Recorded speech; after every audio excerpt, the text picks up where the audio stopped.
시편을 1편부터 150편까지 연속해서 읽다 보면 비슷하면서도 다른 느낌을 받습니다.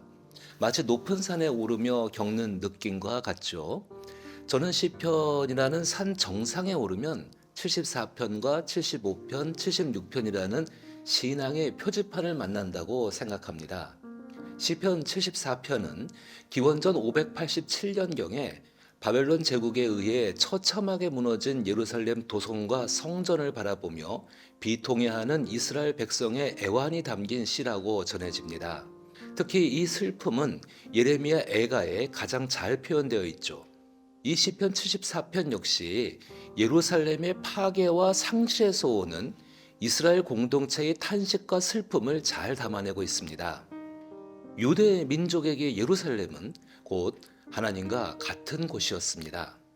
앞선 여러 시편에서 발견할 수 있었지만 예루살렘은 곧 하나님의 보호하심과 능력, 임재를 나타내는 상징이었죠.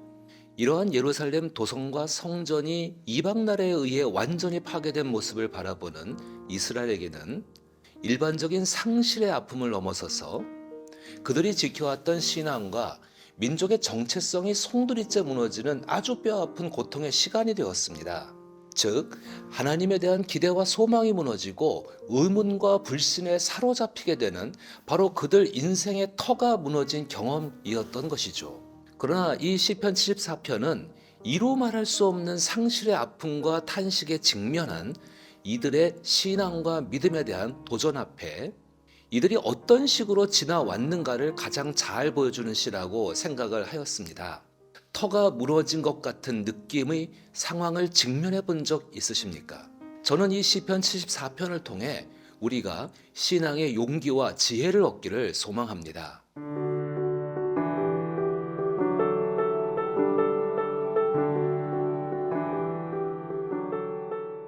1절에서 11절은 예루살렘의 파괴에 대한 상세한 표현과 함께 눈에 보이는 현실로 인한 상실의 고통을 구체적으로 묘사하고 있습니다. 시인은 매우 혼란스럽고 괴로운 상태로 느껴집니다. 1절에서 말하는 진노의 연기는 제국의 침략으로 불타버린 예루살렘 도성과 성전에서 나오는 연기입니다. 그리고 2절에서 주께서 계시던 시온산은 과거 시제이죠. 즉 이스라엘 백성에게 요새이자 하나님의 임재가 있다고 여겼던 예루살렘의 도성과 성전을 의미합니다. 그러나 3절을 보면 그곳은 이제 영구히 파멸된 곳이 되었습니다. 이것은 침략자들로부터 보호하시고 전쟁의 주관자로 승리의 영광을 보이셨던 하나님의 영광이 이제는 떠나갔다고 여겨진 고백입니다. 이들은 전쟁에서 진 이유를 하나님께서 이곳에 함께 하지 않았기 때문이라고 생각했습니다. 그래서 3절을 다시 보면 하나님의 발을 다시 이곳으로 돌려주실 것을 요청하고 있죠. 이처럼 1절에서 3절은 바벨론의 교만한 행악으로 무너지고 더럽혀진 하나님의 성전에 다시 하나님의 발걸음을 옮기시어 자신들을 구원해 주실 것을 간청하고자 터가 무너진 곳에 하나님을 초대하고 있는 것입니다. 그리고 이어지는 4절부터 8절은 특히 무엇 때문에 시인이 치욕과 수치를 느끼고 있는지 상세하게 아뢰고 있습니다.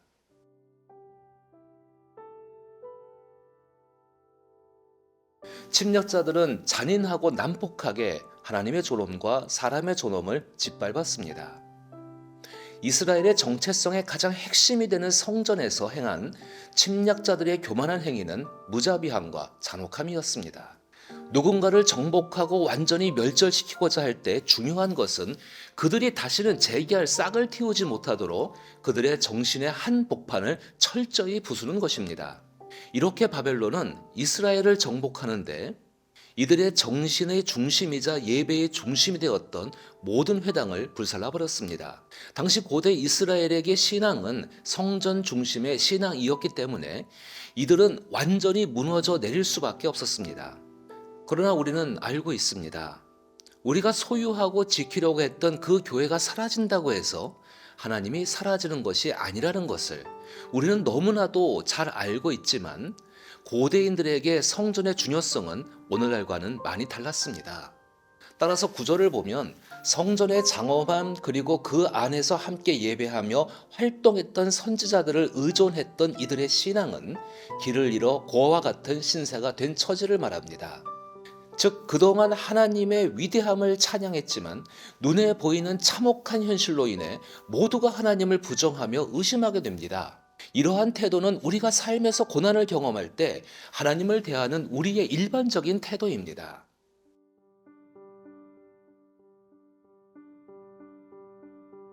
우리가 사랑하고 의지했던 하나님이 우리의 삶을 형통하고 평안의 길로 인도해 주실 줄 알았지, 오히려 우리를 버리고 이방인들의 손에 우리를 넘겨주실 수 있는지 원망스럽고 비참하기까지 합니다. 시인은 우리가 아닌 이방인들을 멸하여 달라고 바짓가랑이를 붙드는 심정으로 하나님께 호소를 합니다. 이렇게 처참한 현실 가운데에서도 끝까지 하나님을 신뢰하는 것을 저버리지 않는 시인의 목소리는 12절부터 17절의 말씀을 통해 더욱 발전하게 됩니다. 시인은 자신이 통제하지 못하는 고통과 터가 무너지는 듯한 상실의 경험 속에서 하나님의 인격을 신뢰하기 위해 기억과 지식을 동원합니다. 과거 영화로웠을 때나 지금 내 터전을 잃어버렸을 때나 하나님은 나의 왕이시며 구원자임을 다시 상기합니다. 특히 13절부터 15절을 통해 과거 이스라엘을 구원하셨던 놀라운 행적들을 마음속으로 상기합니다. 13절처럼 바다를 가르시고 길을 내어 이집트로부터 이스라엘의 조상을 건너게 하신 놀라운 구원의 역사와 14절에 나오는 리워야단과 같은 하나님을 대적하던 무리를 제압하시며 이스라엘을 지금까지 이끄신 하나님과 이스라엘의 역사 이야기, 그리고 광야에서 바위에서 샘을 내어 먹이시고 가나안 땅을 정복하기 위해 물을 마르게 하셨던 지금까지의 이스라엘을 있게 하신 창조주이시자 구원자이신 하나님을 다시 한번 그들의 역사를 통해 마음 깊이 새깁니다. 그리고 16절과 17절을 통해 알 수 있는 것은 이러한 기억과 하나님의 인격을 아는 알을 통해 기도의 본질이 바뀌게 되었다는 것입니다. 낮도 주님의 것인 것처럼 우리에게 찾아온 밤도 주님의 것이라는 고백으로 그의 심령은 더욱 단단해지고 고요해집니다. 왜냐하면 빛과 해를 하나님께서 창조하셨기 때문입니다. 그리고 이 땅의 모든 경계를 만드시는 것 또한 하나님이시며 모든 주권이 하나님께 있다는 고백이죠. 여름과 겨울, 즉 낮과 밤처럼 상극으로 대조되는 개념들 모두가 하나님께 속한 것이듯 지금 이스라엘이 처한 처지 또한 하나님의 섭리 안에 있다는 믿음의 발전은 삶이 벼랑 끝에 몰린 시인의 원망과 불안이 섞인 기도에서 이제는 더욱 호소력 있고 진정성 있는 구원을 향한 하나님의 구체적인 행하심이 하나님의 인격이 드러나 주시길 더욱 청원하는 기도로 힘있게 발전하게 됩니다. 이처럼 시편 74편은 터가 무너지는 괴로움, 즉 신앙과 삶이 한꺼번에 모두 무너지는 상황에서 극도의 불안과 처절함이 담긴 한 신앙인의 기도입니다. 고대 이스라엘에게 바벨론 제국에 의해 처참히 무너진 예루살렘 성전 파괴의 경험은 그들의 신앙에 근본적인 질문과 의문을 갖게 되는 아주 결정적인 사건이었습니다. 이처럼 우리도 살아가면서 갑자기 막닥뜨리는 인생의 터가 무너지는 경험, 특히 하나님을 신실하게 믿으며 살아오다가 경험하는 통제불능의 격변의 상황은 우리들의 신앙의 의심과 근본적인 질문 앞에 우리를 던져놓습니다.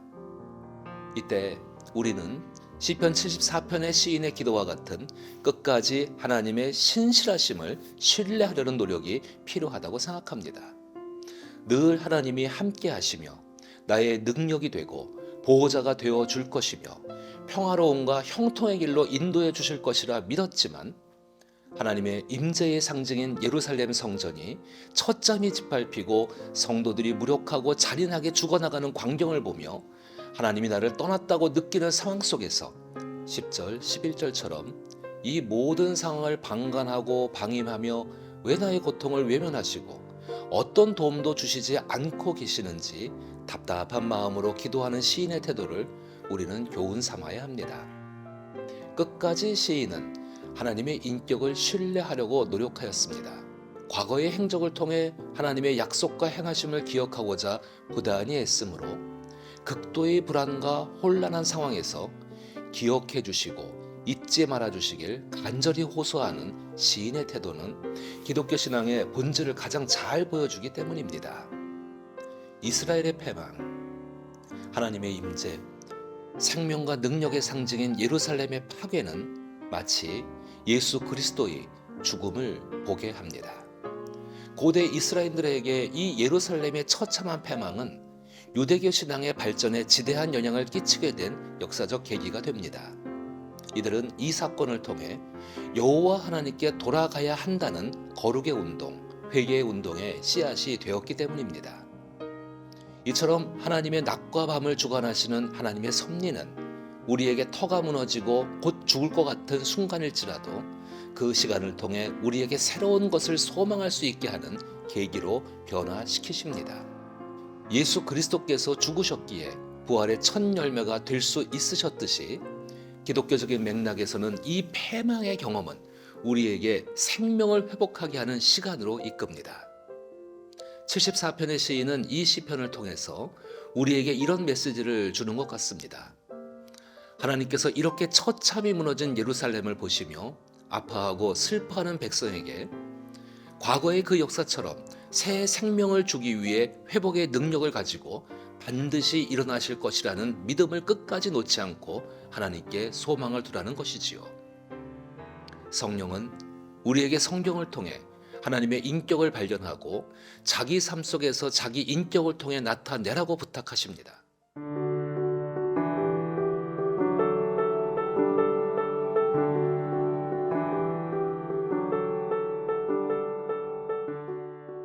그리고 시편 74편은 하나님을 경외하는 삶, 신실한 믿음의 삶은 반드시 우리에게 형통이라는 인생과 평화롭고 안전한 삶을 가져다 줄 것이라는 우리의 왜곡된 신념과 기대에 생각해 볼 수 있는 중요한 질문을 던집니다.